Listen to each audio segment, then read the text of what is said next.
So we're going to be doing something a little bit different today. Unfortunately, my brother is busy right now, so I'm just going to be hopping into single player and actually showing you my world. So welcome to my world. It's my single player world, and this is actually where it all started. This is spawn. I decided to walk right to kind of the spawning point of the world. This is where everything started.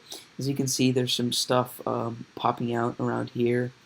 But I'm just gonna do a quick tour, I think, in this episode, and then we'll jump right in into building stuff in this world. And of course, the Let's Play is not going anywhere. My brother's just a little bit busy right now, and I really wanted to record more. So this is just my world. So actually, where we are right now is the Hobbit house, and I was wanting to build a Hobbit-themed kind of village, and this was the first house I built. And I think it looks really good, but as you'll see with a lot of projects, I took breaks from them. This is my iron farm. Very big, very ugly. I was actually going to build 2 layers to it because I felt like I wasn't getting enough iron for some reason. Even though, as you'll see, I have a full iron beacon. But I was trying to build 2 layers, but I kind of gave up on that. Another project where, maybe someday I'll come back to it.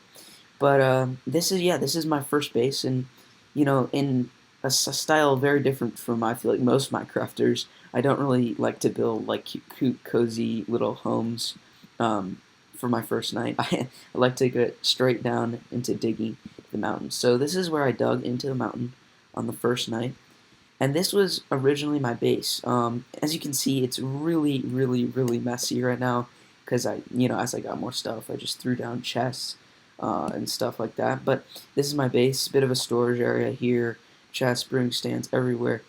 But yeah, this is just kind of my base of operations. Then down here is my original beacon mine. I just pop down real fast. And there's also a spawner down here, which I use to grind mobs. And I actually have a bit of a funny story about it. Um, for years, or not for years, but for months, I would walk like hundreds and hundreds of blocks away to a spawner because I thought that was the nearest one. I dig down under my base. Guess what? Spawner right here. Um, but yeah, so this is my spawner. You can just, put a pick in your offhand. Need to mend it anyway, and come down here and grind mobs. Yeah, so that works really well. But if I just pop up, as you can see, my beacon mine was here. This is where I put my beacon. So yeah, but then I decided to move. But we'll get to the new area in a second, and I think that's going to be the area where I'm mostly working now. Starting a new base. It's a couple hundred blocks away. All right, now just coming out of the staircase, you might be wondering what this little contraption is. It's a chicken cooker, and I think it's currently more than full. Yeah, the hoppers are starting to fill up down there. So that thing is providing me with all the food for this world so far. If I pop over through here, this was originally my idea. This area actually doesn't look too bad compared to, up here, but this was originally my idea for where I have all my smelting stuff because it's like a little blacksmith down here. And I don't know, I thought these looked like pipes or something, got some lava. I don't know. But yeah, here's where the chicken comes out. Nice little area. So I pop through here. Here's another little area. And this is my pumpkin farm. I can show you that, but this is where all my pumpkins drain from my pumpkin farm. And as you can see, it's quite efficient. It's the classic Mango design. Yeah, I'm sure you've seen it before.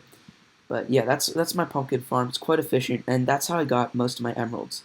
And as you'll see, I use emeralds for all the armor, tools, weapons obtaining in this world. So if I pop down here, just come down a little ways, here is my villager breeder. So actually what this is where I was taking villagers out of my breeder and taking them up to the iron farm. So I originally had a rail cart here, but I kind of abandoned that project, as I said. But this is my villager trading hall, and I got some good trades. I'm not going to go through all my trades, but I got pretty good armor out of them.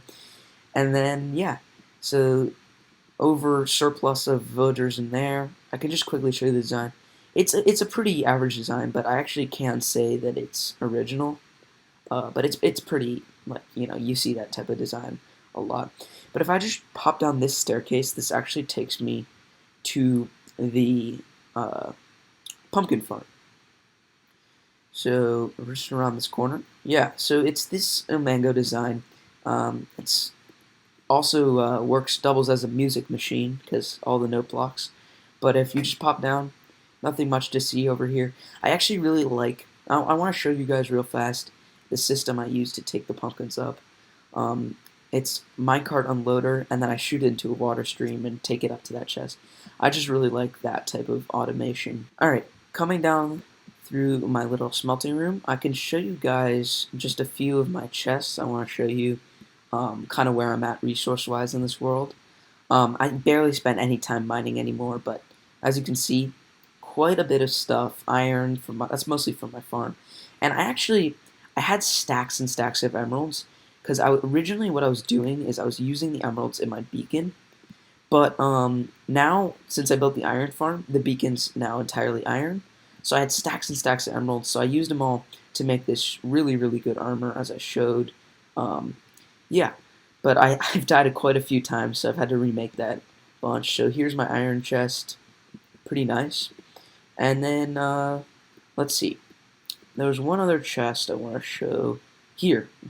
Good luck, I actually got right to it. But here I have my conduit, and that took me so long.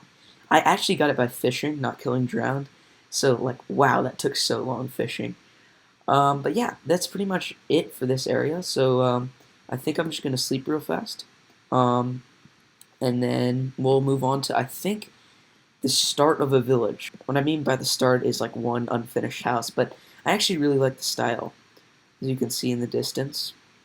It's pretty nice. Had some wood farms over there too. Yeah, so I was using kind of, pretty classic Minecraft style with the stone bottom, and then like you pop out by one with the top section. So I really like the design of this. I like how the stripped birch and the smooth sandstone go together. And a trick I used on this house that I really really like is, you see how this is two, but I still have that window centered. What I did is I used stairs for every one, and it makes it so you can't use glass in the window, but I think it still really looks good even without the glass. So yeah, it's a cool feature. This is a little what do you call that? Bay window. I got from actually F-Whip. So yeah, it's a cool design. And yeah, so I think the next place is kind of a little area where I was wanted a break from this area, so I went off there. I built another house. So basically, the story is I was wanted a new area, so I was going this way, and I saw this beautiful flower biome, and I really wanted to build in this beautiful flower biome. So yeah, I that's exactly what I did. I just came just a few blocks back, did in this way, right in the middle of this flower biome, and I started building. And actually, what I did, and I really recommend this if you're getting like tired of a world or something. What I did is I completely left everything, all my stuff, over in the other area, like all my diamond stuff, all my villagers, everything. And I just came empty-handed over here and started a new area. And the reason why I like that so much is I actually had this problem where I know I'd like die in lava and I'd get sick of a world and I'd like delete it or start a new world. And it would like satisfy me for the moment, but then, just the next day I'd come in and I'd be like, well, all that work I put in was for nothing if I'm just starting a new world. But I really like the style of just when you get sick of an area or bored, just journey off and find a new area, and you don't have to bring anything. Start a new area. So this is the new area I started, and yeah, it's just a little mine and stuff in there. We don't have to go down there, but yeah, this is the house. And I actually built this with my brother. He saw me building this. Was like, oh, I want to help. So we just built this kind of off camera for fun in here. And yeah, so pop inside. Not much of an interior. I'm working on an enchantment, but yeah. So that's that. And so then actually the new area where I think I'm going to be working in this series. is just past this, like kind of, I'd say like 3 times the distance to here. So just as I'm heading to this new location, I wanted to tell you guys about a trick that I found, which is just helped me out so much. Whenever I find something cool, I just write down the coordinates as a rule. And it might seem kind of obvious, like, oh, whatever, yeah. But it actually helps so much just to train yourself. Every time you see something cool, write down the coordinates, whether it's like a structure or just a place you want to build. And the village in the distance is a very good sign that we're coming up on the new area. So, the new area, I was trying to go for kind of a sea cliffs type of thing, and I barely have started it. I've just spent a few hours working on it so far, and so I thought it was a perfect time to try to bring you guys in on this journey of building over here. So yeah, I think it's just around this corner. Nope. So we'll go a little bit further, and I think we should see the sea cliffs I've been working on in the distance. Yep, and there's the beacon looming in the distance, and here are the sea cliffs. So what I was trying to go for was a kind of a smuggler's cove hideout base. So I wanted to do like a kind of a small ship and like something they're smuggling, and that's kind of the theme of the base. So I don't know what that would entail, but I just thought it was a really cool idea. So I started on the sea cliffs, and I was going for really jagged caves and stuff. But as I said, I've just been starting working on this area, so I think this is where we're going to be settling down in this series, at least for the first part of it.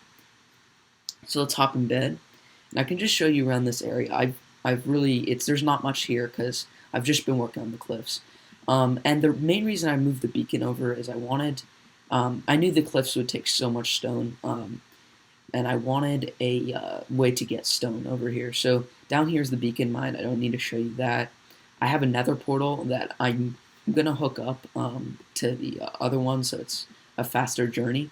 Haven't done that quite yet, but I got food, tons of stuff, more stone that I brought over.